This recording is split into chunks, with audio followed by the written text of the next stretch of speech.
Good morning and welcome again. I'm continuing my reading with Job from the book of the Old Testament of the Holy Bible.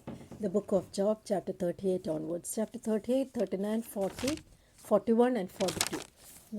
These are the last five chapters of the book of Job. Then the Lord answered Job out of the whirlwind and said, Who is this that darkeneth counsel of words without knowledge? Gird up now your loins like a man, for I will demand of thee, and answer thou me. Where wast thou when I laid the foundations of the earth? Declare if thou hast for understanding. Who has laid the measures thereof, if thou knowest, or who stretcheth the line upon it? Whereupon are the foundations thereof fastened, or who laid the cornerstone thereof? When the morning stars sang together, and all the sons of God shouted for joy. Or who shut up the sea with doors when it brake forth as if it had issued out of the womb? When I made the cloud the garment thereof, and thick darkness was a swaddling band for it, and break it up for my decreed place, and set bars and doors, and said, Hitherto shalt thou come, but no further, and here shall the proud ways be stayed. Hast thou commanded the morning since thy days, and caused the dayspring to know his place, that it might take hold the ends of the earth, that the wicked might be shaken out of it? It is turned as clay to the sea, and that stay and stand as a garment. And from the wicked their light is withholden, and the high arm shall be broken. Hast thou entered into the springs of the sea, or hast thou walked in search of the death? Have the gates of death be opened unto thee, or hast thou seen the doors of the shadow of death? Hast thou perceived the breadth of the earth? Declare if thou knowest it well. What is the way where light dwelleth, and as for darkness, where is the place thereof? That thou shouldst take it to the bound thereof, that thou shouldst know the paths of the house thereof. Knowest thou it because thou wast then born, or because the number of thy days is great? Hast thou entered into the treasures of snow, or hast thou seen the treasures of the hail, which I have reserved against the time of trouble, against the day of battle and war? By what way is the light parted, which scattereth the east wind upon the earth? Who divided the watercourse for the overflowing of waters, or a way for the lightning of thunder? To cause it to rain on the earth where no man is, on the wilderness wherein there is no man, to satisfy the desolate and waste ground, and to cause the bud of the tender herb to spring forth. Has the rain a father, who has begotten the drops of dew, out of whose womb came the ice, and the hoary frost of heaven, who has gendered it? The waters are hid as with a stone, and the face of the deep is frozen. Canst thou bind the sweet influences of Pleiades, and now loose the bands of Orion? Canst thou bring forth Mazzaroth in his season, or canst thou guide Arcturus with his sons? Knowest thou the ordinances of heaven? Canst thou set the dominion thereof in the earth? Canst thou lift up the voice to the clouds, that abundance of waters may cover thee? Canst thou send lightnings, that they may go and say unto thee, Here we are? Canst thou Who has put wisdom in the inward parts, or who has given understanding to the heart? Who can number the clouds in wisdom, or who can stay the bottles of heaven? When the dust groweth into hardness, and the clouds cleave fast together, wilt thou hunt the prey for the lion, or fill the appetite of the young lions? When they couch in their dens, and abide in the covert to lie in wait, who provided for the raven his food, when his young ones cry unto God? They wander for lack of meat. Chapter 49. Knowest thou the time when the wild goats of the rock bring forth, or canst thou mark when the hinds do calve? Canst thou number the months that they fulfill, or knowest thou the time when they bring forth? They bow themselves, they bring forth their young ones, they cast out their sorrows. Their young ones are in good liking, they grow up with corn, they go forth and return not unto them.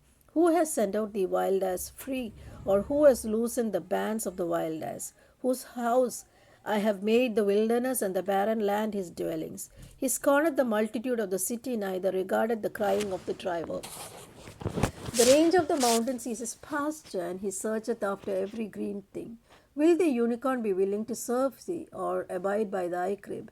Canst thou bind the unicorn with his band in the furrow, or will he harrow the valleys after thee? Wilt thou trust him because his strength is great, or wilt thou leave thy labor to him? Wilt thou believe him that he will bring home thy seed, and gather it into thy barn? Gavest thou the goodly wings to the peacocks, or wings and feathers unto the ostrich, which leaveth her eggs in the earth, and warmeth them in dust, and forgetteth that the foot may crush them, or the wild beast may break them. She is hardened against her young ones as though they were not hers. Her labor is in vain without fear, because God has deprived her of wisdom, neither has he imparted to her understanding. What time she lifted up herself on high, she scorned the horse and the rider. Hast thou given the horse strength? Hast thou clothed his neck with thunder? Canst thou make him afraid as a grasshopper? The glory of his nostrils is terrible. He poureth in the valley and rejoiceth in his strength. He goeth on to meet the armed men. He mocketh at fear and is not affrighted, neither turneth he back from the sword. The quiver rattleth against him, the glittering spear and the shield. He swallowed the ground with fierceness and rage, neither believeth he that it is the sound of the trumpet. He saith among the trumpets, Ha ha, and he smelleth of battle afar off, the thunder of the captains and the shouting. Doth the hawk fly by thy wisdom, and stretch her wings towards the south? Does the eagle mountain up at thy command, and make her nest on high? She dwelleth and abideth on the rock, upon the crag of the rock and the strong place. From thence she seeketh the prey, and her eyes behold afar off. Her young ones also suck up blood, and where the slain are, there she is. Chapter 40. Moreover, the Lord answered Job and said, Shall he that contendeth with the Almighty instruct him? He that reproveth God, let him answer it. Then Job answered and said, Behold, I am vile. What shall I answer thee? I will lay my hand upon my mouth. Once have I spoken, I will not answer. Yes, twice, but I will proceed no further.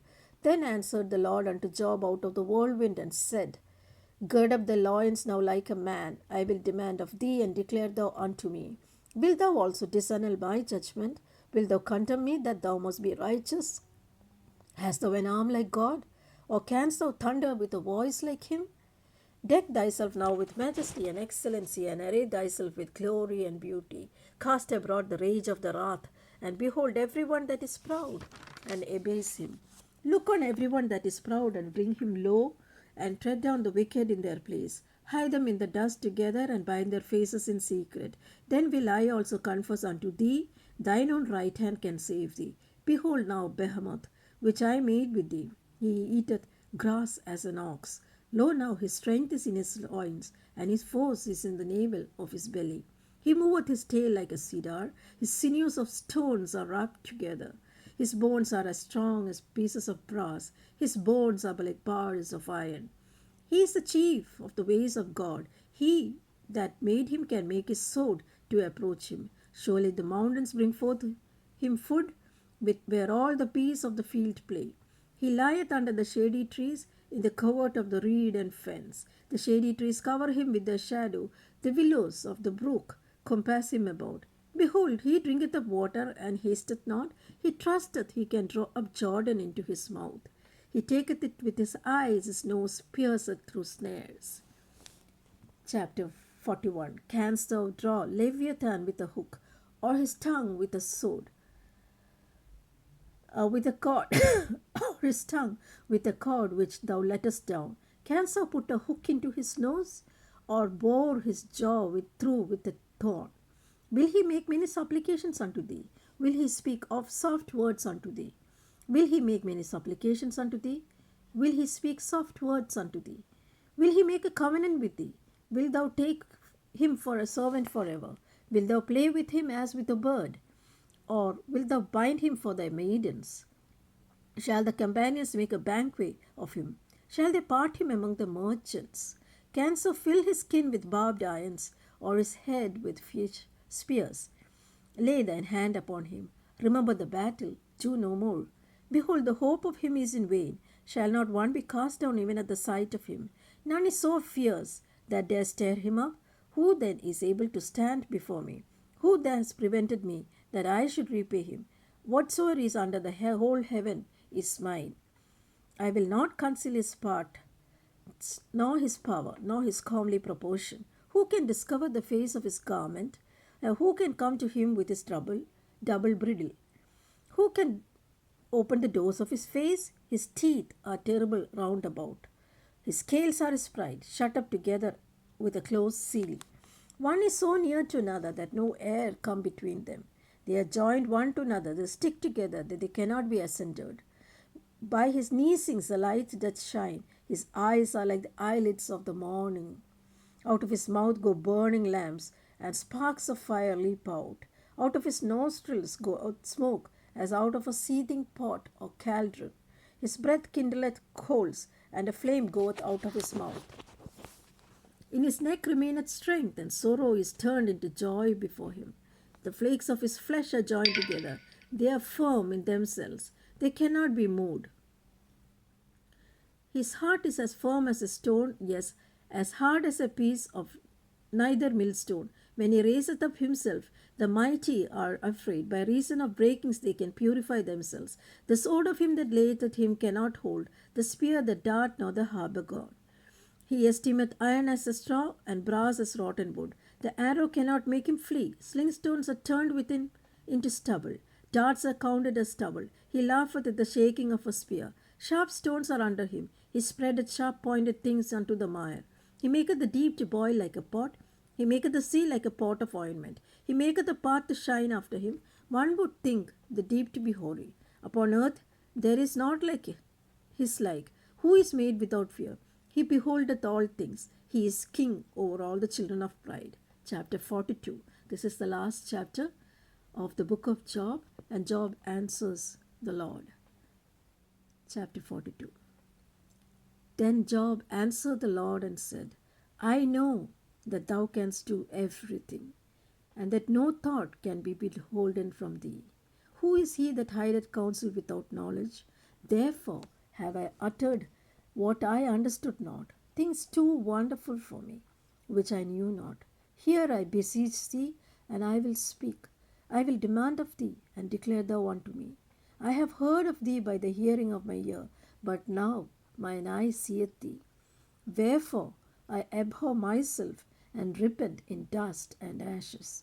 And it was so, that after the Lord had spoken these words unto Job, the Lord said to Eliphaz the Timite, My wrath is kindled against thee, and against thy two friends, for ye have not spoken of me the thing that is right, as my servant Job has.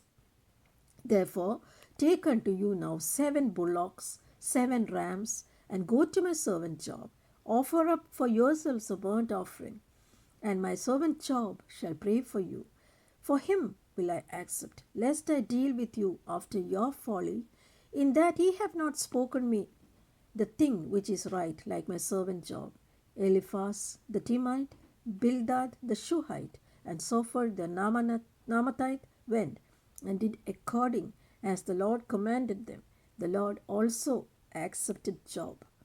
And the Lord turned the captivity of Job when he prayed for his friends. Also the Lord gave Job twice as much as he had before. Then came there unto him all his brethren, and all his sisters, and all they that had been of his acquaintance before, and did eat bread with him in his house. And they bemoaned him, and comforted him over all the evil that the Lord had brought upon him. Every man also gave him a piece of money, and every one an earring of gold.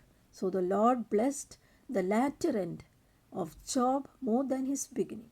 For he had 14,000 sheep, 6,000 camels, and 1,000 yoke of oxen, and 1,000 she asses. He also had 7 sons and 3 daughters, and he called the name of the first Jemimah, and the name of the second Keziah, and the name of the third Keren-Happuch. And in all the land were no women found so fair as the daughters of Job, and their father gave them inheritance among their brethren. After this, Job lived 140 years, saw his sons and his sons' sons, even 4 generations. So Job died, being old and full of days.